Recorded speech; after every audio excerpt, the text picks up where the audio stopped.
There are millions of things in the world that you could learn. You could learn how to scuba dive, or the history of your country, or the evolution of the human species, or something like languages, something I talk about in this channel a lot. And there are loads of tips and tricks out there on YouTube and elsewhere for how to learn things better. We won't be talking about these tips or tricks. There are things that are more foundational to your learning to think about first. This video is about your approach to learning, about how you're thinking about learning. We're going to talk about the way that you can orient yourself to learning anything so that you can do it more quickly, more efficiently, and in a way that's more meaningful to you.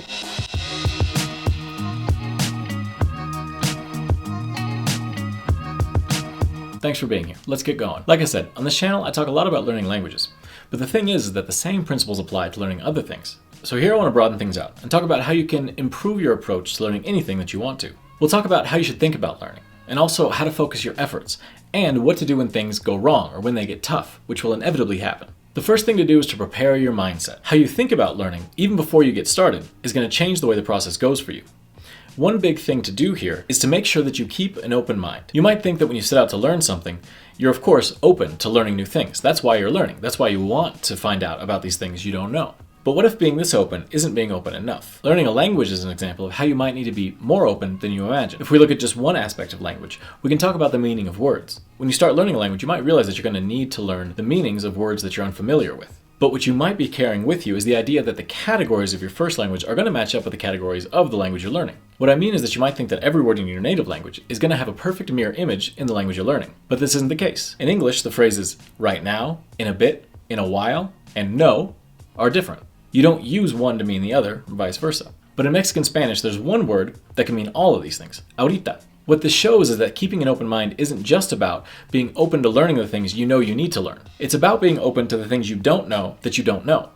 What are known as unknown unknowns. Or let's pick up another example, something very different from learning a language. If you want to learn to play the guitar, all you might know is that strings pressed down in certain patterns produce notes which are recognized as music. But at this point, you might not know what the relationships between the notes made by the strings are, or even that there are these relationships. You might not know that there are different ways to touch the strings, like using vibrato, or just barely touching the string in order to produce a harmonic, that produce whole different qualities of sound. So it isn't just that you don't know things, it's that you don't know which things you don't know. This leads to another incredibly important piece of the learning mindset, which is the willingness to make mistakes. Because there are so many unknown unknowns, it only makes sense that you're not going to get it right every time you try. Making mistakes is the way that learning works.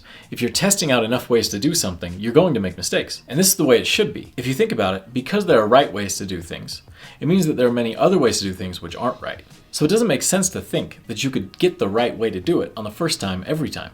And in fact, it makes a lot more sense to think that you're going to get it wrong for the first time almost every time. But the good news is that the stakes are pretty low. You don't need to get it right the first time. And the times that you get it wrong, this time isn't wasted, this effort isn't wasted. Instead, the learning that you get from making mistakes is much more valuable than the learning you get from getting it right. So treat mistakes as valuable, instead of as somehow wrong. Somehow you're doing the learning wrong. Absolutely not. You're doing it right. And you know you're doing it right because you're making mistakes. The next change you're going to make to your approach to learning is to structure your learning in a different way. Even before you start learning, you're going to structure it such that when you do start, you have very clear what to do first and next, and why you're doing all the things you're doing. I made another video about this for language learning specifically, but this applies to anything. What you have to work out is your motivations for learning what you're learning, your goals, your objectives, and then also the materials you're going to need for it, and the schedule you're going to use to do your learning. So we can start with motivation. Motivation can be anything. Your motivation might be something like being more self-sufficient, or communicating with a broader range of people, or enjoying your free time in a new way. The motivation is what drives you to learn something new. It's not the actual learning of the new thing, and it's not being able to do the new thing. The question is, what motivates you to learn to be able to do the thing? So motivation is very foundational, it's very basic. You might think of it as sort of a core need or a core desire, and you satisfy this desire by learning the thing you want to learn. So make sure you're clear on your motivations, because these motivations are going to help you set your goals. And you might have more than one goal when learning something. Let's say you want to learn to make linen from flax. But at the same time, let's say that it isn't just important to you that you end up with some linen. It's very important to you that it be done in a sustainable way, and that you do it with your bare hands. This means that you have more than one motivation for this learning goal. And you can see how this would change the way that you approach the project. Because then maybe you wouldn't be interested in buying machines to do it for you, and you wouldn't be interested in just going out and buying linen, which you might do if really the only goal that you had was to have linen garments or linen sheets, whatever it is. So here we see two different and complementary motivations, and these are going to help you be clear on what your goals are. And this could mean that you have more than one goal here. Or it can mean that your goal is different from what it might otherwise be. And being clear on your motivations helps you to see this. And your goals are the major things you want to accomplish. We've talked about a few already.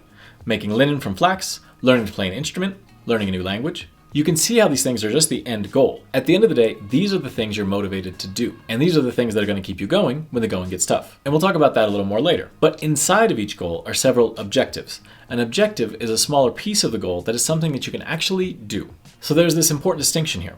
A goal is the thing you ultimately want done, but an objective is the thing that you can actually sit down and accomplish. Goals are too big to do at any one time, whereas objectives are individual tasks. Think about it like this. The goal is the ultimate aim. An objective is the thing that you can put on your to-do list. We can break up some of the goals we've talked about into objectives. If you're learning to play the guitar, some of the smaller objectives that you can break this goal into are, for example, learning the note that each open string in the guitar makes, learning the different musical notes that exist and the relationships among them, learning how the frets on the fingerboard relate to these notes, and so on. And each of these can be broken down into even smaller objectives. The smaller, the better, because as they get smaller, the more and more accomplishable each of these things is. If you're learning a language, some objectives might be learning the 100 most common words, learning the sounds of the language. I've got a video about that here. Or learning the writing system of the language. Having this list of objectives tells you where to focus your energy. That is, the things you're really trying to do. This way you don't get bogged down in other things while you're trying to learn, and you spend your time on the things you're actually wanting to focus on. This makes me think of my experience with reading academic papers as part of my PhD. When I'm reading a paper, sometimes I'll catch on some piece of information that sounds really interesting, but at the end of the day, it doesn't have to do with the thing I'm actually looking for, the thing I'm actually trying to learn. And so if I get distracted, I might find myself reading a paper for hours for all the little details that don't have to do with the thing I'm researching. It's just that I was interested in it, or I thought I have to know that because I don't know it. But the fact is that when you're learning something, you want to know exactly the things you're trying to learn and to take all the other things and kind of push them out of your way. Taking an example from earlier, if you're trying to make linen out of flax, one objective might be to figure out which types of flax grow best where you live. As you research, you might find interesting information on other things, like a flax that is particularly easy to separate the outside layer from the rest of it, or flax that grows a certain way. But if it can't be grown where you live, you can set those things aside. And what this does is it makes your learning more manageable and more enjoyable, because you're not trying to wade through all the details of the thing you're trying to learn. Instead, you're able to focus on the objectives you've set for yourself. Once you've set your motivations, your goals, and your objectives, these help you to pick out the materials you're going to use to learn the thing you're learning. You can take your objectives and you can figure out what materials are going to help you to accomplish each of those objectives. And this isn't about what materials other people say you should use. You're actually going about it the other direction. Instead, you're starting with what you want to accomplish and figuring out what sorts of things will actually help you accomplish that list of things. It doesn't matter what sort of authority says you should use this book or you should go about it this way. Instead, you're starting with what you want to accomplish and you're figuring out what things match that so that you're not wasting time with materials that actually aren't that meaningful to you and what you're trying to learn. With the right materials, you'll be able to accomplish your objectives and reach your goals, and in the end, fulfilling that ultimate motivation. And you set a schedule by setting out when you're going to accomplish each objective. If accomplishing the objective will take more than a single sitting or two, break it down even further. Remember, the smaller, the better. And as you learn, keeping your motivations, your goals, and your objectives in the front of your mind will help guide you and help keep you pushing forward. But as you learn, inevitably, you'll come upon times when the challenge in front of you seems too complex or too large, or you just lack the drive to keep going. And in these situations, there are a couple things to keep in mind. First, when you're tired, learn to rest and not quit. The times I've come up against something that I just couldn't figure out, or when I felt like I was burning the candle at both ends, or like I just didn't have the motivation or the energy to keep going, are countless. But what I've learned from being in those situations is that even though it feels like you'll never make progress again, in actuality, you will. Forward motion will come, and it'll come once you've taken a break, let things breathe, and come back to it later on. And you may even find that this period of rest actually produces the answer you're looking for, or at least a path toward the answer. This is something that people like Winston Churchill or Thomas Edison have said, that when you come to a problem that seems unsolvable, take a break. Step back, do something else maybe, engage your mind in something else, or take a nap. And then the answer will come to you more readily. And second, when you feel like you don't know how to move forward, just keep trying new things. I found this to be the most important response to any challenge in learning to do anything. If at any point you don't know how to move forward, don't keep banging against the same thing again and again. Instead, try a different tool, try a different technique, take a different perspective, do something new, even if it isn't clear that that something will get you somewhere.